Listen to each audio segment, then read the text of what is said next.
Estamos de vuelta en la segunda parte del programa especial del 29 de junio. Usted que se encuentra en casa, le doy la siguiente información si es que se acaba de conectar. Se está platicando de la historia de San Pedro y la primera parte pues se habló algo de lo que es San Pedro Zacatepeques en su historia y cómo lo encontraron los españoles y hasta dónde va en la actualidad. En esta segunda parte se va a platicar del matrimonio como una de las tradiciones más grandes que conserva el municipio sanpedrano y el cual lo ha hecho lo que es actualmente. Para ello, pues le comento que se encuentra el profesor Juan Elpidio Gómez Maldonado. Él pues ha hecho estudios referente al caso y va a haber una oportunidad en que vamos a platicar de dónde él trae este conocimiento. Sin embargo, yo quiero darle nuevamente la bienvenida. Juanito, prácticamente el matrimonio yo pienso que ha de tener sus peculiaridades a nivel mundial, pero San Pedro Zacatepeques tiene las propias y yo quisiera que usted empezara diciéndonos ¿qué es el matrimonio? ¿Y por qué es tan grande? ¿Y por qué se le considera grande especialmente aquí en San Pedro? Pues yo pienso que el matrimonio es un ideal para cualquier persona, para que por medio de él se pueda alcanzar la realización personal y la felicidad. Por supuesto que el matrimonio no, en el concepto que tenemos actualmente de él, no siempre ha existido de esa forma. Si nos remontamos a la historia, la relación entre hombre y mujer principió por la horda promiscua, cuando no se podía distinguir en línea paterna la descendencia, la filiación. Entonces, en un solo grupo de personas tenían relaciones íntimas, hombres y mujeres indistintamente, sin saber realmente quién era el padre, aunque sí se sabía quién era la madre. Pero poco a poco se fueron dando cuenta, digamos por experiencia, que así ha aprendido el hombre, que estas relaciones tenían consecuencias, en la descendencia, en cuanto a deformaciones y una serie de inconvenientes que hacían que las personas pues no nacieran saludables. Entonces se fue viendo como mala la relación entre personas muy cercanas en la familia y ya comenzaron a buscarse relaciones con otras tribus, con otras, a través incluso del rapto. Esa relación fue evolucionando de distinta manera en las poblaciones antiguas, en la misma Grecia, en Roma, entre los hebreos y en Egipto.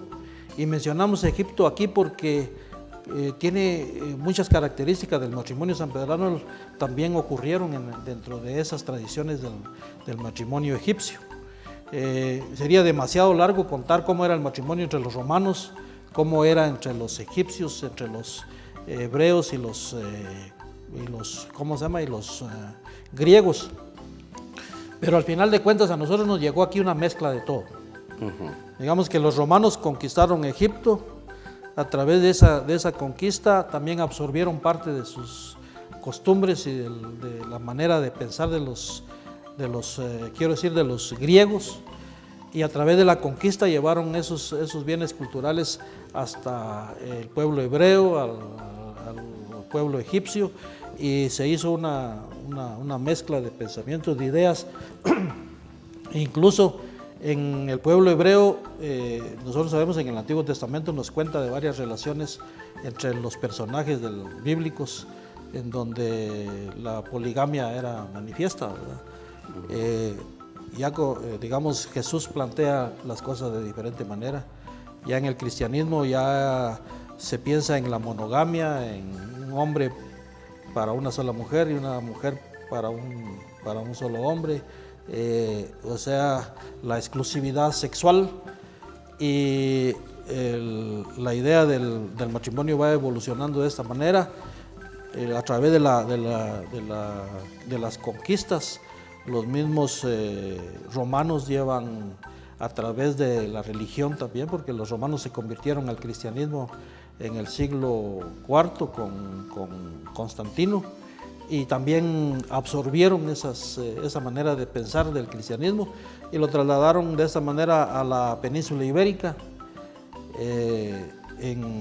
Antes se tenía la costumbre de que la religión del rey era la religión del pueblo, y a través de la religión pues se transmitían todas estas formas de actuar y de pensar, ¿verdad? Entonces por ahí fueron los españoles también teniendo la idea del matrimonio monogámico. Quiere decir que esta institución del matrimonio, el matrimonio que se da aquí en San Pedro Zacatepeques, no es un matrimonio que haya nacido de acá, de la sociedad sanpedrana, sino que resulta siendo una mezcla del matrimonio que ha generado la humanidad en su conjunto. Sí, digamos de que lo que nosotros conocemos de la tradición sanpedrana como matrimonio no es propiamente de las costumbres antes de la venida de los europeos a América. Esto ya es una mezcla de valores, digamos, manifestaciones culturales que se convirtió en San Pedro como el matrimonio en una institución muy respetable y muy sólida, porque comenzó a darle origen a familias también muy sólidas. Digamos, San Pedro sí se absorbió, digo yo, en buena parte el ideal cristiano de tener un matrimonio como fundamento de la sociedad, que también después se convierte en una forma digamos, de fomentar una sociedad con valores, que incluso el matrimonio civil absorbe parte absorbe los ideales del cristianismo, porque la definición del matrimonio civil en Guatemala nos dice, si no lo recuerdo mal, dice que el matrimonio es la institución social por medio de la cual se une un hombre y una mujer con el ánimo de procrear, alimentar y educar a sus hijos y auxiliarse mutuamente. Esa definición del matrimonio, si desglosamos sus partes, nos damos cuenta que tiene una gran influencia del cristianismo también. En San Pedro, pues, todos esos valores se fueron cultivando no por el matrimonio civil, sino por el matrimonio religioso, porque el matrimonio civil comienza a practicarse en San Pedro hasta después de la revolución de 1871 con José Rufino Barrios, que fue el que creó el registro civil, y por medio del registro civil pues se creó el matrimonio civil en Guatemala. Por supuesto que no se inventó aquí, ¿verdad? También venía del derecho romano, pero a partir de la creación del matrimonio civil, del registro civil y del matrimonio civil, ya el matrimonio en San Pedro comenzó a tener una íntima relación, los dos tipos de matrimonio, que no se podía celebrar uno sin el otro. Uh-huh. Bueno, la institución del matrimonio ya como, digamos, como un derecho de las personas a serles fiel entre sí, auxiliarse y procrear, esa ya es digamos, ya es un poquito más moderno. Pero, ¿cómo se ha dado el matrimonio aquí en San Pedro? Porque además de esto, no cuando el sacerdote le dice yo los declaro, o como el juez, que en este caso sería el alcalde, también yo los declaro. No, hay algunos eventos anteriores a ellos para llegar al matrimonio. Yo quisiera que nos platicara un poco acerca de por dónde empieza todo esto. Hablemos de la pareja de novios, hasta ahí, porque esto lo conocemos por la generalidad humana, pero digamos, por dónde empieza aquí en San Pedro, porque supongo que esta sí es una tradición que le da identidad al sanpedrano. Si nos pudiéramos remontar a la historia, podríamos decir que propiamente el noviazgo es una parte de la cultura hebrea, pero no de todas las culturas antiguas. Como decía anteriormente, en algunas culturas la relación entre hombre y mujer se dio específicamente para la procreación, esencialmente entre los griegos y los romanos.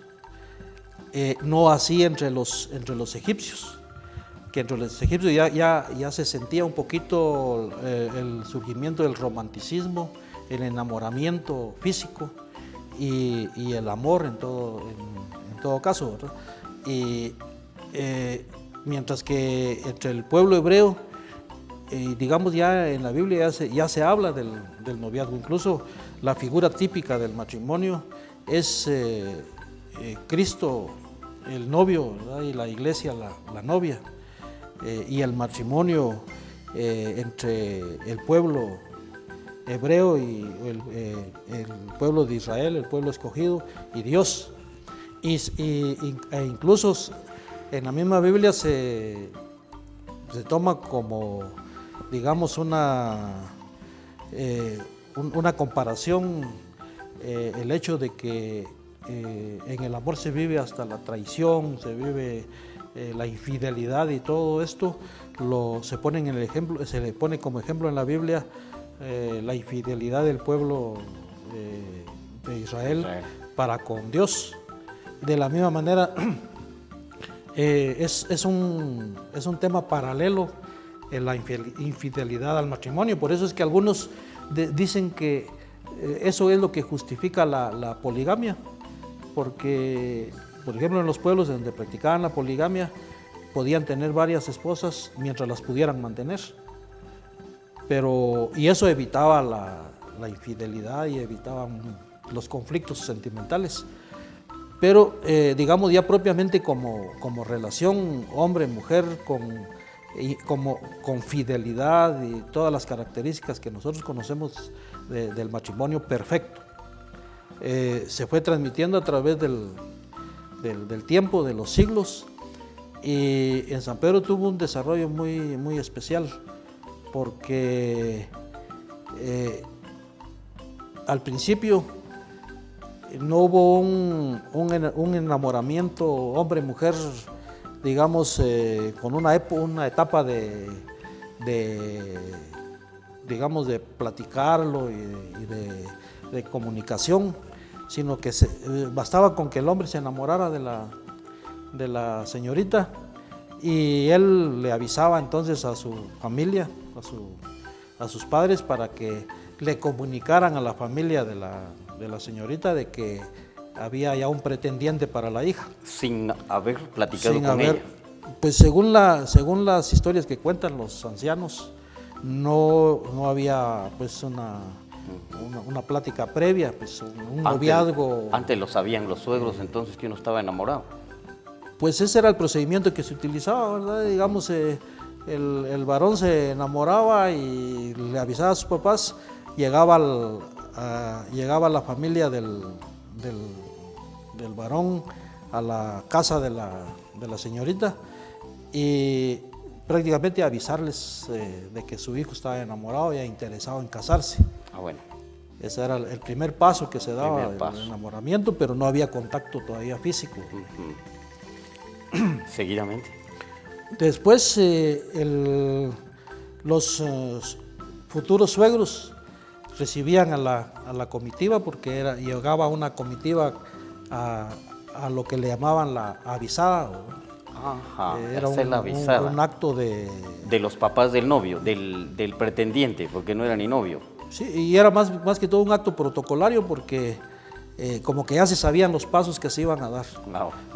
Los suegros ya sabían que iban a llegar digamos, los papás del pretendiente, pero hacían como que no sabían nada. Bueno, los sorprendidos. Incluso cuando llegaban, se decían una frase entre los esposos, decían que den sus vueltas. Era una frase común entre ellos, que den sus vueltas, para que no creyeran que estaban regalando a su hija, porque era muy mal visto que a la primera visita los papás de la novia dijeran, o de la futura novia dijeran, que sí estaban de acuerdo con el noviazgo. Entonces nos hacían dar 2 o 3 vueltas, ¿verdad? Y cada vez que llegaban, pues llevaban, digamos, alimentos y fundamentalmente el licor.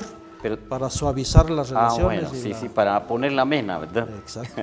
Bueno, pero esto tiene que ver con que la novia, aun cuando, ya más adelante supongo yo de la historia, eso usted me lo va a contar, del por qué la novia hacía esperar tanto tiempo al novio. Como por ejemplo, ¿querés ser mi novia hoy? Pero le decía, no, te contesto en 1 año, en 2 años. Pero eso ya fue en nuestros tiempos. Ya es el de los tiempos, muy bien. No, Continuemos entonces. En ese tiempo... supuestamente la señorita no sabía nada. Bueno. Digamos, para ella prácticamente era una sorpresa. Aunque eso es lo que se cuenta, pues posiblemente lo tenían escondido. Ya lo sabían, ya habían cruzado miradas. Ya solo lo ahí hacían oficial. Ajá. Y cuando llegaba la primera vez el novio, era también protocolario el acto del regaño. Le llamaban la regañada. Había regañada. ¿Para quién? ¿Para los dos? No, solo para el novio. Para el novio. Porque entonces los futuros suegros le advertían al novio toda la seriedad del matrimonio y a lo que se iba a comprometer y el compromiso pues que iba a asumir y lo regañaban y el novio regularmente no contestaba nada. Sí, pues estaba muy de acuerdo con lo que decían los suegros. Aceptaba todos los consejos y bueno, antes también se tenía mucho respeto para los ancianos, para la gente grande y los jóvenes pues era una costumbre el respeto. Bueno. Y ya después de las 3, 4 visitas, entonces ya se hacía oficial el noviazgo, se lo hacían saber a la familia del novio, entonces ya llegaba una comitiva ya con un protocolo más serio, incluso el pedidor. Bueno. Llegaba el pedidor. Ahí es donde ya van a pedir entonces para que sea esposa. Que le llamaban también el tertulero. Era el que... Y llegaba con un ¿Esto discurso todavía específico. Se usa? Pues fíjese todavía hay tertuleros. Ahora que con la elección de la hija del pueblo tuvimos una plática con las señoritas candidatas y platicando con ellas de este tema, en algunas comunidades todavía se practican muchas cosas que se practicaban en aquel tiempo, pero sí hay alguna diferencia. Bueno, entonces van y piden la mano. Ya el trabajo del tertulero era pedir prácticamente en matrimonio a la novia. En matrimonio. Entonces ya llamaban a la señorita y también con la correspondiente regañada le preguntaban si estaba de acuerdo con... Y ella decía que novio. Sí. Naturalmente ya había tenido alguna plática previa, pues entonces ya se formalizaba el matrimonio y dejaban un espacio de tiempo para poder reunir los fondos para la realización del matrimonio. Regularmente eran de 3 a 5 años el plazo, porque las 2 ceremonias eran muy formales y grandes. Digamos, el gasto era bastante fuerte. Se sabe pues, por la historia que cuentan los ancianos de que algunos incluso vendían un pedazo de tierra o algún animal para reunir el dinero del matrimonio y ya pactaban el matrimonio para determinadas fechas. Regularmente se celebraba primero el civil, como en la actualidad se hace, con 8 días de diferencia. Nunca se casaban fuera del día... El viernes, como se hace ahora, ¿verdad? Por lo civil, sí. Sí, viernes civil y el eclesial el sábado. Pero antes los dos eran sábados, los dos matrimonios, los del civil y el religioso, se celebraba el día sábado porque se consideraba de mal augurio el hecho de hacerlo otro día de la semana. Existía entonces el mal augurio. Sí, y entonces se dejaban 8 días de espacio, pero los 8 días había fiesta en la casa de la novia esencialmente. Bueno. Entonces, el primer día, el civil con la novia. Sí. ¿Y el eclesial? A la semana siguiente ya... con el novio.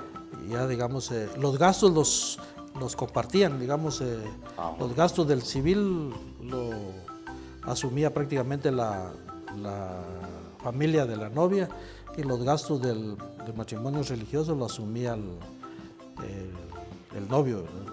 Bueno, entonces son 3 momentos diferentes.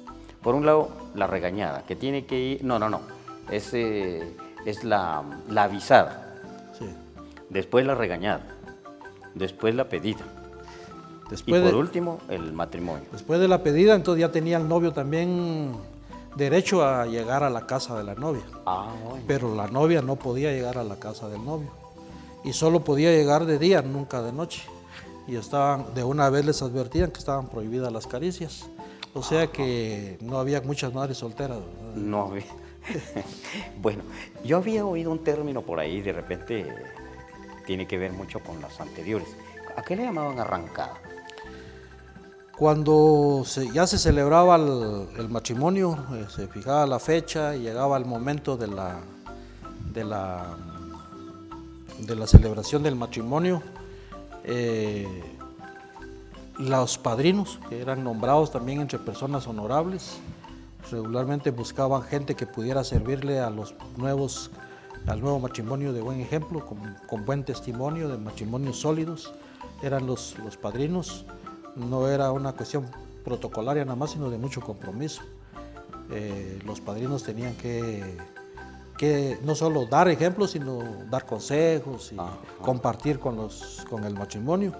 Y uno de los ritos era que en las casas de la novia siempre tenían, en los patios de las casas siempre se cultivaban las azucenas. Y la arrancada consistía en que un día previo al matrimonio, la madrina arrancaba la azucena de la casa de la novia.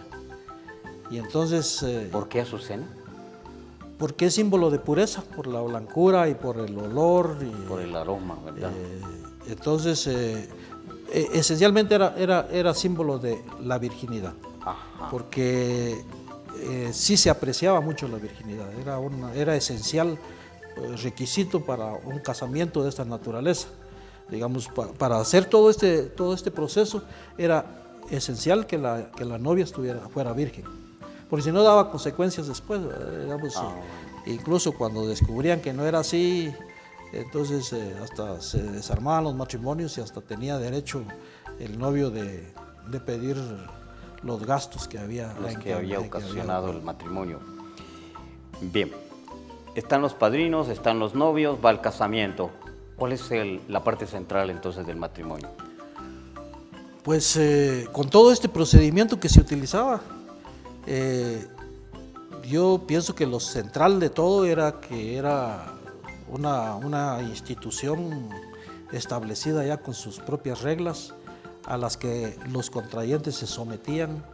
No se trataba de que se inventaran cómo querían vivir, sino que ya estaba establecido y para qué era el matrimonio, cuáles eran los objetivos, cuáles eran los fines, no solo la procreación, el amor también, pero también la responsabilidad para con los hijos, formar una familia como base de una sociedad. Ese era esencialmente el objetivo, y era...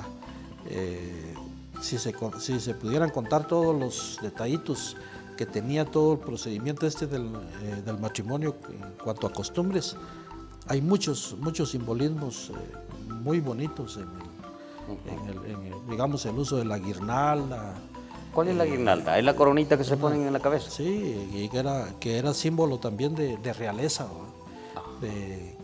subía de estatus la novia y el novio. No, tal vez no realeza como al estilo europeo, sino de una realeza personal, digamos. Para el novio, la novia era su reina, era la mujer principal dentro de todas. Entonces la esposa tenía ya un lugar en el Ha sido la época más grande entonces para las mujeres, digamos, de San Pedro, ¿verdad? Haber vivido esa oportunidad de que en torno a ella, en torno al cariño de ella, girara todo esto? Sí, tenía que una duraba gran, años, ¿verdad? tenía una gran importancia el matrimonio, no era un juego, pues ya con un procedimiento de esta magnitud ya era difícil pensar en un divorcio. Claro, y Era con la difícil. participación de mucha gente. Sí, era una cosa, digamos, tan formal que después de la pedida el novio le comenzaba a decir papá y mamá a los suegros. En algunos lados todavía se da. Incluso el novio tenía que pasar una prueba, tenía que partir leña para O sea demostrar. que es cierto entonces esa tradición del rajado de la leña. Sí, no era tanto para ponerlo a trabajar, sino para que demostrara que podía trabajar y que no era mantenido. ¿Va? Esas eran las frases. Ah, bueno. ¿Y las gallinas siempre se las daban a las mujeres para que las mataran? ¿Cómo? ¿Le daban gallinas a las mujeres para que mataran e hicieran el caldo? No, para el repuesto lo que yo entiendo es de que lo llevaban de la casa del novio. Ah, bueno. Y llevaban en canastos los panes, que regularmente eran 3 o 4 canastos de panes con panes de diferente tamaño. ¿Y tiene símbolo esto? Pues sí, el compartimiento del alimento. Bueno, pero ¿por qué unos grandes, unos medianos y unos pequeños? Por la importancia de las... Porque, por ejemplo, los pequeñitos eran para los familiares más lejanos. Más lejanos. Y los panes más grandes eran para los suegros y para... Incluyendo la gallina. Y la gallina la llevaban en un recipiente especial, la carne, y la parte en una ollita llevaban... Había el caldo, ¿verdad? Había caldo con arroz y fideos. Y sí, esa es la celebración de la pedida.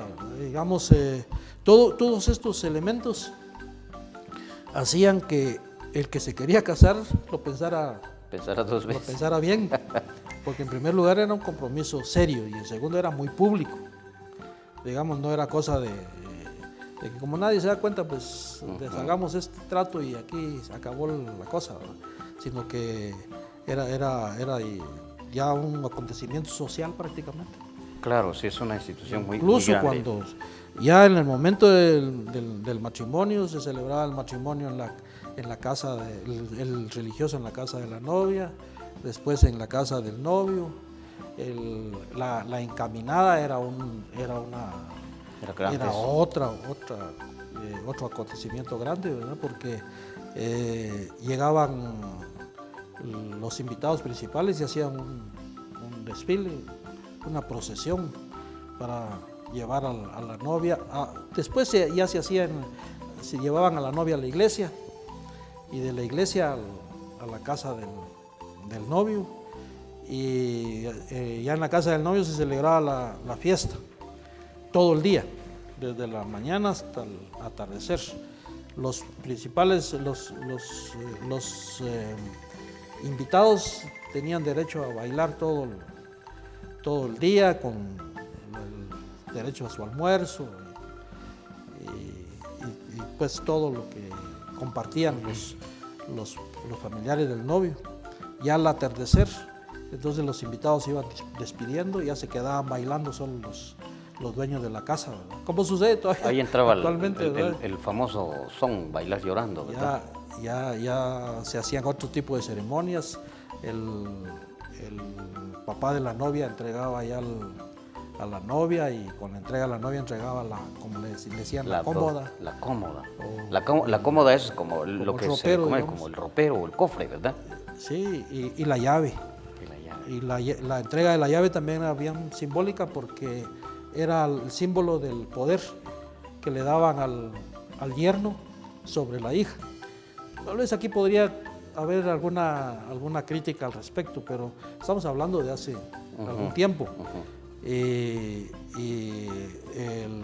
La cabeza del hogar, pues realmente era el esposo, ¿verdad? No estamos diciendo que haya estado bien, pero así era la historia. La esposa respetaba mucho al esposo, y entonces ya se quedaban bailando los de la casa, y después del terminar, ya anocheciendo, ya cuando iba entrando la noche, entonces la madrina trenzaba a la novia y la acompañaba al ¿cómo se llama? Al aposento. Al aposento nupcial, ¿verdad? en donde le tenían ya preparadas unas sábanas blancas, en donde pasaban los nuevos esposos la primera noche.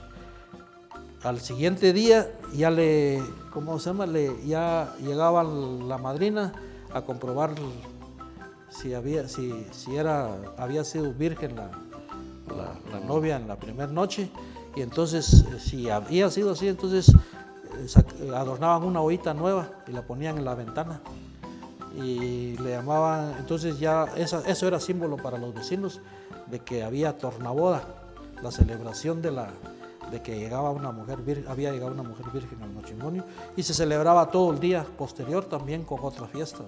Por ahí iba terminando ya prácticamente ahí finalizaba todo. Sí. Muy bien. Juanito, gracias por haber estado aquí en Canal 4.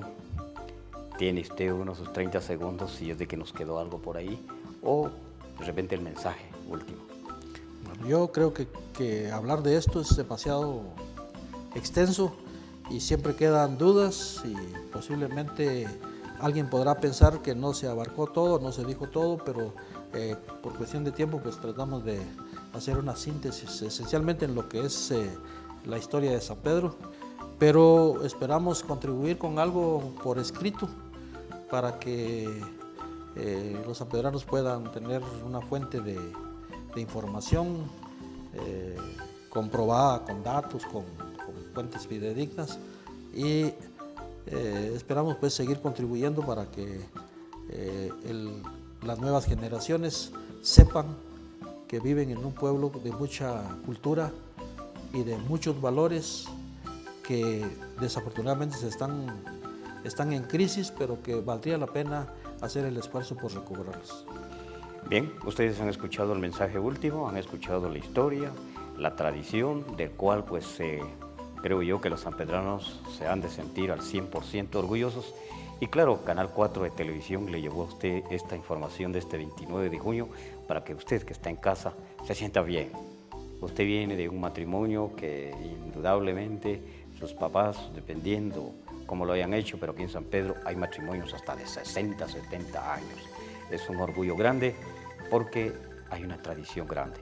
Así que le hemos servido. Yo le agradezco a usted, amigo televidente, amiga televidente, pues también esto ha sido gracias al esfuerzo de todo un equipo de trabajo aquí en Canal 4, quienes sin escatimar esfuerzo han estado para que usted tenga esta información.